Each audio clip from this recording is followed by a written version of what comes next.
Is this thing on? Hello. Hi guys. Welcome back to the season opener.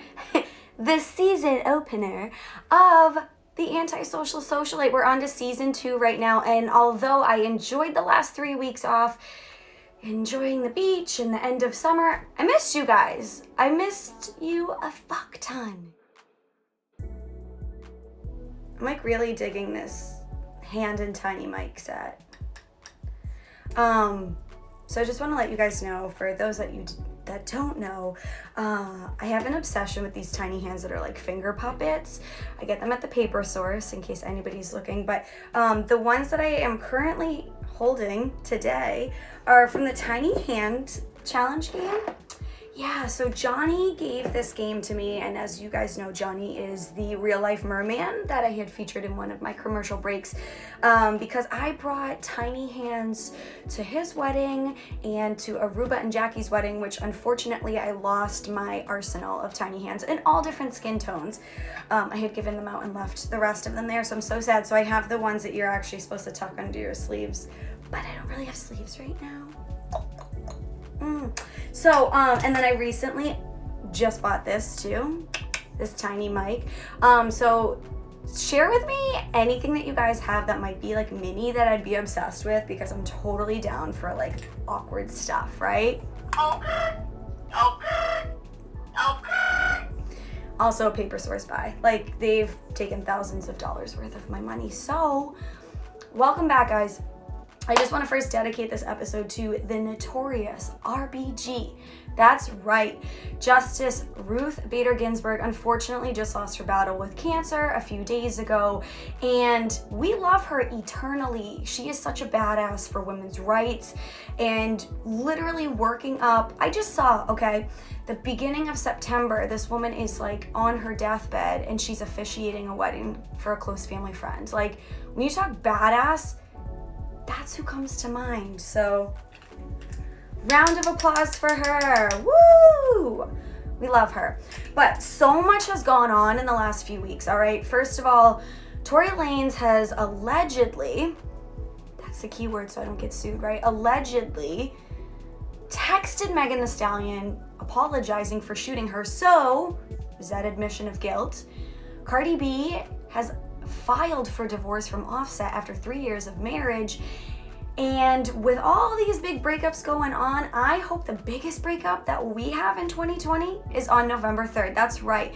Just a few short weeks away is the presidential election, and I'm hoping that we can turn this shitty ass year around. So let's get another round of applause. Let's hope. I don't want to jinx it, so I don't want to talk about it too much, but I think we really need this breakup. It's good for everybody's soul. All right, guys. So without further ado, I want to let you know that I've switched up my commercial breaks a little bit for this season. So, I love being awkward. I love my generic ass, dumb sense of humor. Well, it's not generic, but whatever. The dumber it is, the funnier it is to me, right? And so I've exploited friends and family and pizza boxes and hosta bushes in my yard to be featured on my commercial break. However, I thought that this year would be a great time to actually introduce some of my favorite pieces in my collection or businesses that I support, and really actually have it be a commercial break. So enjoy it, and I'll see you right after the commercial break. This week's commercial break is focusing on Shine Design and Shop that are actually featured in Miami. The reason why I chose them, these little bad boys right here. Yes, that's right. My Frida Kahlo earrings, which I know that so many of you guys have complimented me on. And literally every time I wear them, I get compliments. The only reason why I didn't wear them today is because it doesn't go with this piece right here. This Bottega Veneta TikTok. I feel like, a Flava Flav or something, because this thing weighs quite a bit. But yeah, either shop with me at Bottega or shop Design. Oh, Shine Design and Shop, right? I should actually get their name right if I'm going to plug them. But anyway, it's two sisters in Miami, and they actually started this business 4 years ago. Super cool. My curious, awkward self just happened to find a little table under a tent in an alley of all places, in the Wynwood section of Miami. And alas, I found the cutest pair of earrings. So my best friend and I each bought a pair. I've since bought other pairs for friends and given them as gifts, and I love them. I want you guys to go and support them. They have some really cool styles, which I'm going to show you in just a moment. But yeah, enjoy it. Be a weirdo with me. Support alleyway businesses with me, but also definitely support businesses brought to you by women, two badass women. They're two sisters. So I'm going to drop their handle right now on their Etsy. Go check them out, and I hope you enjoy them. So is the real reason that you guys watch my show because I'm like so hysterical, or is it because of the interviews? Or is it a little bit of both? I'm going to tell you about the person that I had a chance to virtually sit down with, Oliver Wolff. He is a New Jersey-born, Philly and Jersey-based rapper, and I had the pleasure of meeting him through a mutual friend and had a chance to chop it up with him, hear about his sound, hear about inspirations, but you know this world is so damn small. After interviewing him and finding out that we actually share a mutual friend on Instagram, I found out that they're siblings. Like, let's talk about how crazy tiny this world is. So, I mean, it's all love, right? We gotta support each other in one way or another. So, without further ado, I am going to show you clips of my interview with Oliver Wolff. I hope you enjoy, and I will see you afterwards. Oliver Wolff, dope ass name, but it's not your government name. So, can you tell me how you got the inspiration for Oliver Wolff? It's crazy. Somebody just literally about an hour ago, somebody asked me the same question. Where'd you get your name from? Honestly, when I started making music back in 2014, I didn't want to use my government name. So I was like, honestly, I kind of just pulled it out the air. I just thought it sounded different. I thought I liked it. It sounded cool. It sounded like a little mysterious, because at the time we was making like trap music, and I didn't want to use my name. I wanted a softer name to do trap music, because I wanted people to hear Oliver Wolff. They'd probably think, oh, this is probably going to be some different weirdo rap, and come to find out, boom, it's trap music. I just wanted to hit people with a surprise, kind of with the name, kind of like, well, his name doesn't fit the sound, but we go with it. It was just kind of something I picked. There's really no deep story behind it or anything, and I like Wolves too, so why not? Well, I mean, I'm noticing your shirt right now, so was that planned? By no coincidence. By no coincidence. You're like, wait a second, I just happen to be wearing this shirt right now. So, right. Like, to me, Oliver Wolff, if somebody's going to see that on paper, they're going to be like, oh, he probably does, like, the symphony, and right. Then you're like, low-key, trap music, right. Surprise. He's probably a country artist. No, far from it. So, with, like, obviously, I was just listening to some of your music. You've transitioned from being trap music to kind of, like, having all different sounds, but I was reading your bio, and you were born and raised in Jersey, right? Yes, I was. Moved to Philly. So let's talk about that transition and how that kind of changed your sound or your approach on your work. So even when I was doing trap rap, see, my brother, he passed away, but we were doing music. I was always a conscious rapper, and he kind of taught me how to make trap music. So I've always had like that conscious sound. I was experimenting. I grew up in Monmouth County, Jersey. From there, I say when I was 14, 15, my mother had a house built in South Jersey. So pretty much since 2009, I kind of been in this geographic since then. And when I was 25, I just wanted to see what it was like living in the city. So, literally, I was laid off from my job. I'm like, well, I don't have anything else to do. And I just really packed up and moved to Philly. I just wanted to experience what it was like living in the city. I never lived in the city before. I went from living at the Jersey Shore my whole life as a kid to South Jersey, which is rural. It's a lot of farmland. And I'm like, all right, well, I'm older now. I can handle my own. So, why not try living in the city for a little bit? I feel like, you know, me wanting to move to the city, it kind of helped me with a lot of my experiences as well.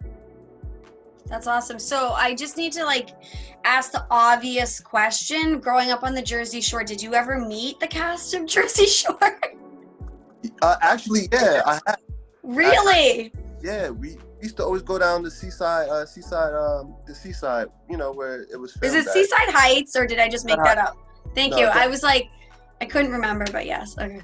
I can't remember if there was a club. I was too young to actually go into the club then. I wasn't 21 at the time. I want to say the club name was something like Bamboo or something like that. And Mike the Situation, I met Mike the Situation, and he was with DJ Pauly D. I'm like, wow. You know, it's crazy how TV, because I'm like, wow. I didn't know it was them because I didn't expect them to be that short. But of course, you know, TV is like, eh. But yeah, I met them. That's so wild.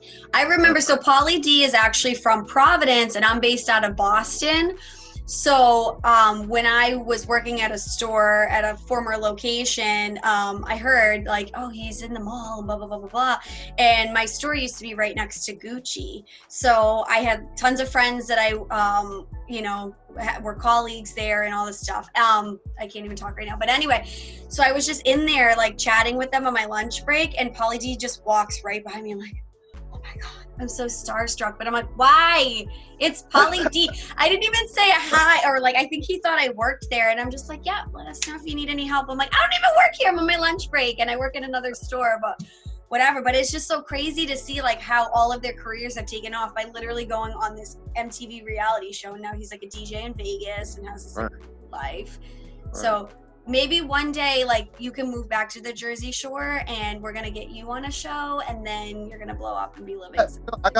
I got family out there. Pretty much a lot of family on my mom's side still lives out there. You know, I'm either, because I live in Cherry Hill, but, you know, I'm only like 10 minutes from Philly. So I'm either here or back at home with family. So, I mean, you know, who knows what the universe has in store for me. Anything's possible, you know? Right. So maybe we're going to come up with like a Jersey Shore / Real World like show, but for like all musicians. Like that would be dope. Like P. Diddy making a band or something like that. You remember that show, Making a Band? Of course. Right. But I think that like if we do this, because that way you guys can like make beats together, do tracks together, and instead of working at like the t-shirt shop, you guys have like a studio. You know what? That would be actually beautiful for networking, honestly.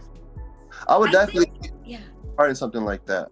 So I think after this episode, you and I need to contact MTV and be like, we have this amazing idea that we have to pitch to you guys, and then let's see where it takes you. Listen, yes. I'm for it.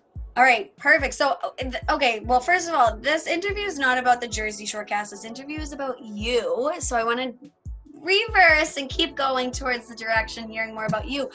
So you said that you lived kind of like, you know, suburban to country life, and then in your city, like in city life. How has that like changed your sound, or, you know, just your overall development of, you know, your music career? That's a good question. I feel like me living, because you said you never been to Philly before, so it's kind of hard to explain, but there's like a real homey, chill vibe here. You know, it's a cool city. You know, it's just like any other city, but it has its goods and its bad, and it's, you know, as far as like the spiritual aspect of myself, I feel like definitely living in Philly definitely gave me the ability to cultivate and add more of like a soul sound to my music, because when people hear like the little singing voices in my music, that's me. I like to add layers to my music. Not only do I rap, but I like to add the layers, and I feel like, you know, definitely living in Philly, it inspired my sound for sure. You know, Jill Scott, you got Bilal, like they're all great singers, and basically, yeah, pretty much I will cultivate like this weird thing. Is I like 90s music, 90s hip hop. I mean, I listen to anything, but, you know, definitely, Yeah, that soul aspect of living in the city, me having a, what I would call like a spiritual awakening, whatever, living here, and me being a creator is definitely added that aspect into my music for You sure. guys are actually hosting a show called The Drive-Through, which unfortunately I'm not going to be able to make it. I'm super bummed, but I've been seeing all over Instagram The Drive-Through, so I want to hear a little bit more about this show and the artists that are going to be there, and your thoughts on how it's going to go. So the drive-through, me and my manager, Ariel, being that the whole COVID thing happened, it's like, we had shows that we could have done, but of course with venues and everything, things getting canceled, it didn't work out. And I know there's a lot of artists who've been creating during that time of COVID, and they was just itching to get out and perform. So I'm like, I read a lot too. So I'm reading the book, Napoleon Hill, Think and Grow Rich. And it talks about like, even on the business aspect of, if you can answer a question, then you might be okay. So I'm answering the question of, and I'm kind of solving the problem. We have artists who want to perform. All right, cool. Well, let's give them the platform to do so. And you just know me, I'm into like the 80s aesthetic stuff. So, I kind of wanted to do like a drive-through thing. You know what I mean? I had a little idea, and I'm like, okay, we're going to get a stage. I want people to come through, whether you want to come in your car or if you don't got a car, because, a lot of people in the city don't drive, because public transportation. You can either come in, set up, yeah, we really wanted to do something cool for the city, because a lot of people aren't doing this yet. And why not be the first? Why not be the people who, made a foundation and gave artists the opportunity to, perform, create? Because as an artist, I think performing is a great way of releasing, for sure. Whether it's emotions or, whatever it is you're dealing with, build up emotions inside. We just wanted to give artists the place where you can network with other people, vibe, and, kind of create like that homey Philly vibe. So that was one of the big things why we started the drive-through. And, from this show on, we're going to speak everything into existence that is going to go well. And, in the future, we plan on having more. Well, and to your point, just talking about having the connection and releasing emotions and all of that, it's not only for the artists themselves, but for the listeners. So for you having this environment for people to come, because everybody's been going crazy. It's now September, okay? And we've basically been in quarantine no matter where you are in the country, anywhere from like 3 months to 5 months, even further. So to be able to like be close enough to a performing artist and feel some kind of, inclusion and semblance of community again, like that's just so nice to have that, because we haven't had it in so long. 2019 again. It's disgusting. I hate it. I absolutely hate it. But I'm just like thinking, I'm like, I can't even tell you concerts are like a huge thing of mine, but I'm like, I don't even know if I've been to a show at all this year, because we got locked down in March. So I think like the last show, oh God, probably like November of last year, something like that. Like it's been crazy. So it's nice to have shows like this that we can like start to get back into society and be like, okay, life is back to normal or somewhat normal again. So I'm super excited. Now, how did you pick the artists that are performing for the drive-through? So all the artists are either artists that I like personally as an artist, people that I know personally, or just, just people that I work with. I just wanted to be able to create, for the first show, I wanted to be able to create a vibe that I like and make sure I had a solid show. So, everybody that's performing, I've known them, ahead of time, and, it's something that maybe we can all start and push forward in the future. That's so cool. And then for like the other artists, would you say that their sounds are like similar to yours, or are you guys like all different range? I have a singer, her name is Danielle Nicole. We have another kid, his name is, he goes by Phantom Hearts. His music is, we have similar sounds, definitely. He has more of a trap sound, more than what I have. I have a guy named Markel. He kind of reminds me of like a Donald Glover type. Oh, okay. Yeah. He gives me Donald Glover feels because he's a vocalist, and there's another kid named Trip. He's actually one of my homeboys from Monmouth County. We kind of have the same sound. Me and him, we have talks of actually starting our own record label, and doing our own thing, just building. And then, of course, you got myself. And that's what I was just going to ask next. So when we talk about some of the artists and what their sounds are, like, how would you explain your sound and who have been your inspirations to get the sounds that you've created? So obviously you switched from trap to more soul, but who's inspired you? All right. So like I said before, I've kind of always been a conscious rapper. My whole thing was growing up, because I listened to some of the music that I made a long time ago, and it's like, eerie, like I want to listen to this, but you get better over the years, and I've always wanted to add more art to my music, and I started paying more close attention to my inspirations. So it's a lot. Growing up, my mom used to always play Lauryn Hill. She used to play Erykah Badu. She played a lot of Sade, dance, like the old school classics. That's an amazing household to grow up in, let me just tell you that. Oh, kid, of course you don't know who you are necessarily as a kid, but whole time, like, I was soaking all this up. Like, this is the music I like. And like I was saying with the layers in my music, you hear like the layers, like it gives you that old school nostalgic feel. You hear a lot of Lauryn Hill. I love Lauryn Hill. Jersey, another Jersey native. It's a lot. I love Kendrick Lamar, J. Cole's cool, and other people on Kendrick Lamar's camp. I have a lot of influences. Like I will be here all day. No, it's all right. But I will say, I was reading your bio and you had Kendrick Lamar and Schoolboy Q there, which I love both of them. But listening to your sound, number one, Black Star, all the way, Talib Kweli and Mos Def, Yasin Bey, however you want to call him, like listening to a few of your songs, I'm like, this is definitely giving me like late 90s, early 2000s Black Star vibes, like 100%.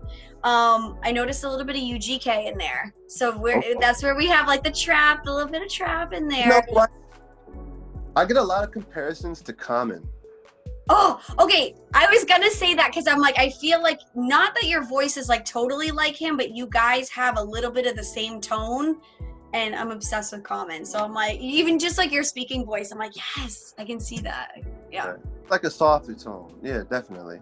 And like the more like, for my aggressive tracks that I have, it's like, definitely, I feel like those are big Schoolboy Q influences. They're coming out later in the next album, but And let's talk about that album. So this is the new project coming up this month, correct?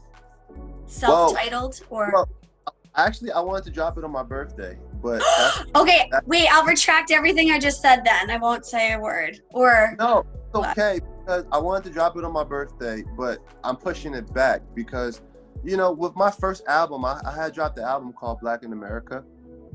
I dropped that February 1st, 2019. I wanted to, I dropped it, did something for Black History Month.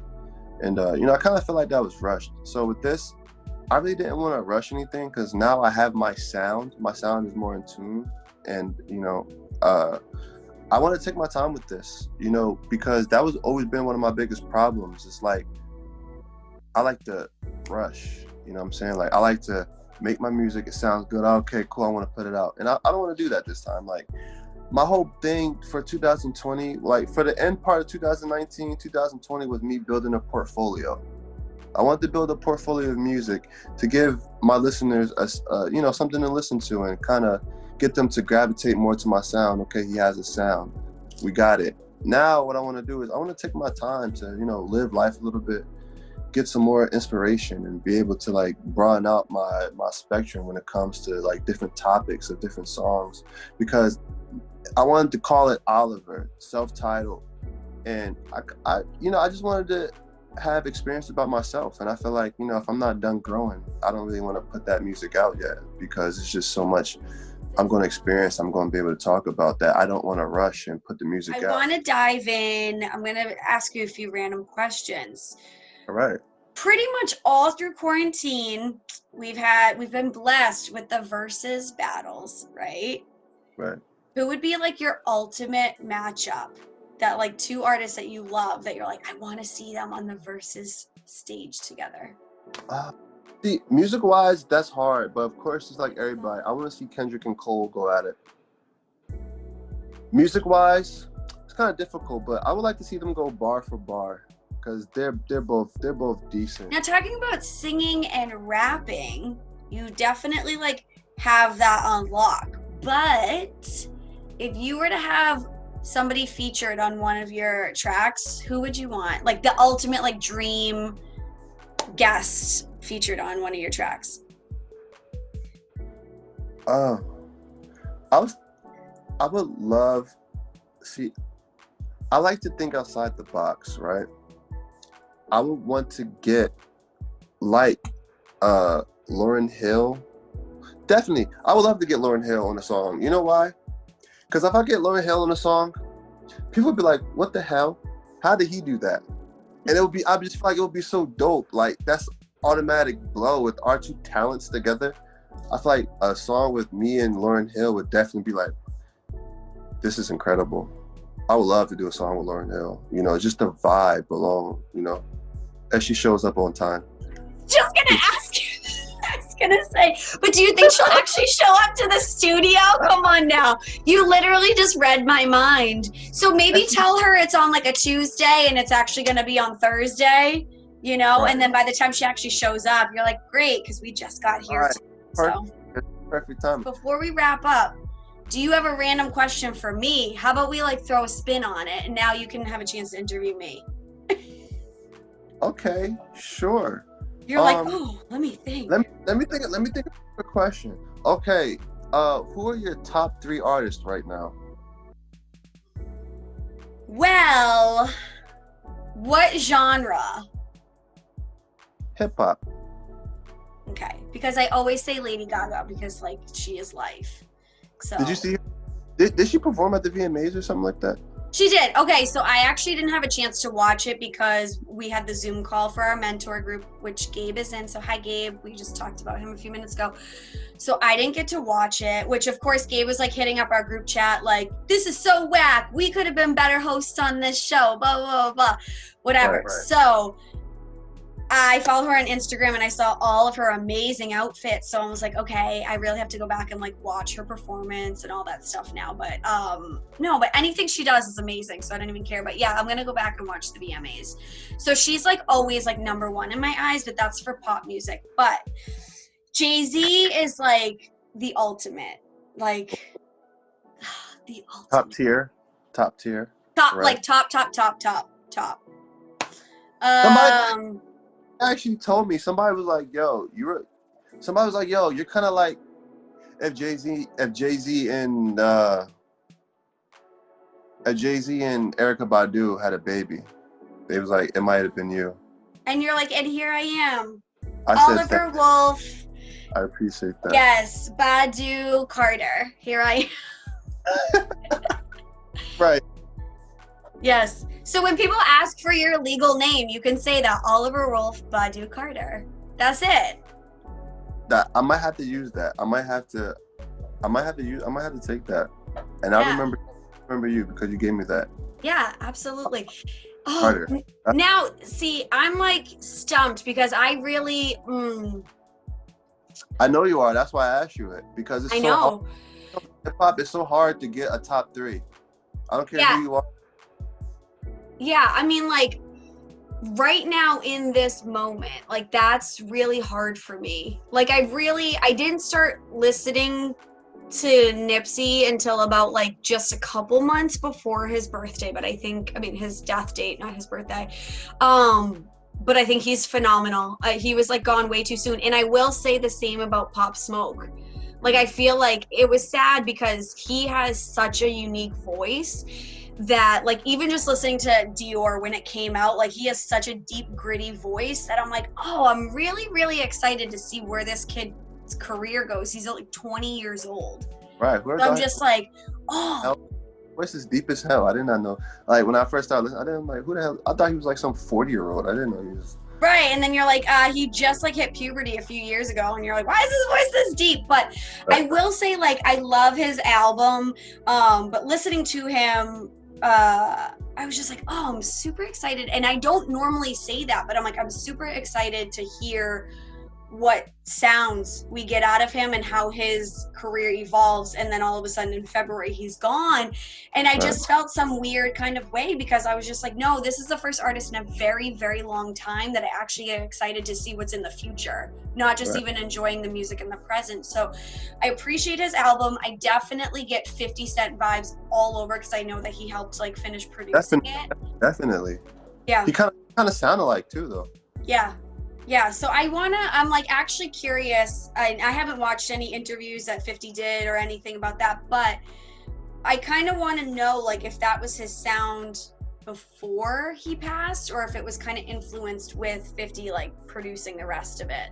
Like, I would be curious to see like what the sound actually was going to be if he was still alive. Right. Yeah. But I don't know, who else do I like? I like Roddy Ricch. Kendrick, absolutely.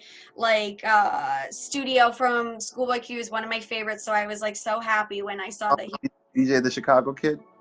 He was actually supposed to, we have the Isabella Stewart Gardner Museum here in Boston, and he was supposed to actually perform there at the end of May. So I had bought tickets. My friend was like, we got to go to this show. I'm so excited. And I haven't actually really gotten into his sound. And then obviously COVID hit. So they're like, we're so sorry, we have to cancel this event. And I was like, no. Yo, check out Pineapples Annihilators. Okay. I'll have to check it out for sure, because I don't really know his sound, but I'm like, I've heard his voice, or I mean his name enough to know. I'm like, okay, I feel like I could definitely vibe with him, but I haven't really explored his album. He's a great vocalist for sure. Nice. Okay, good. I would do a song with him too. Okay, so maybe we have to tag him in this and just be like, we need a show. We have a list. We have a list in the back of our head of all these artists that one day. Yes, put them in the notes section of your phone, or write it in a journal, or do something, and then we're just going to keep speaking it out loud into existence until it all happens. Like, it's like a bucket list of artists that you can check off and be like, okay, I got Lauren, okay, I got BJ the Chicago Kid, I got, just keep going. And then what's today? The first, we can remember when we said, and then yes, for sure. Yes. I think I'm actually like better at asking the questions, because I think I took far too long to answer that. We're having fun here. It's so good. It's cool. This is definitely a good discussion for sure. I'm happy to be like spending time with you, getting to know you, but I'm just like, shit, like, who do I like? I feel like you're gonna ask me what my name is. I'm like, I don't remember. It's like something like that. I don't like being put on the spot like this. I think that's why I'm better at this. But all right, so I'll give you one more question you can ask me, and then we'll wrap this. One more question. Yeah. I'll give you an easy one. Okay. Good one when it comes to music. Right now in our generation, who do you think the top lyricist is? Ooh. I'm going to have to end this interview. I don't know. No, I'm just kidding. Oh, shit, man. Why? Give me your top three. Just a quick top three. Top three lyricists. I mean, I would say Drake. Like, for right now, like current, just because ghostwriters are not, like, I feel like he does have very catchy lyrics. Like, I feel like if you're on Instagram and you see like a thirst trap photo, most of those captions are going to be lyrics of his. Probably. Yeah. I love Cardi B, I'm not gonna lie. So I love, again, she probably has ghostwriters too. But her Invasion of Privacy album, I actually loved. Okay, no, wait, I take that back. YG has a song, Keisha Had a Baby. And I love that song because it actually takes you through a whole story of Keisha and how she dumped her boyfriend. And then she dated this basketball player and she got pregnant, and then the basketball player cheated on her. And Keisha's whole life story in that song. And I love it because it's not just like, fuck this, I smoke weed, then I went to this party, and then this fancy car. Like, you can actually follow an entire story through that song. Right. Yeah. So I guess those are, I don't That's know. a good one. That's new. Yeah, we need like a relaxing sound, something like Oliver Wolff. There we go. Yes. Right. So Oliver, I want everybody that watches this interview to figure out where you are and how to listen to your sound. So I want you to drop your social handles, tell us where we can find you. So again, they can like go love and support you as much. I'm a huge new fan of yours now, so I want everybody else to become. Yeah. So my Instagram name is Oliver Wolff. It's Oliver OLIVERWXLFF. That's it.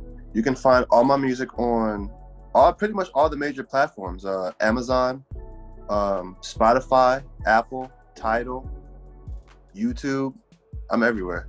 Oh, so you got that title plug. So you know Jay, or? I mean, I went over there a couple of times, and Did you see him?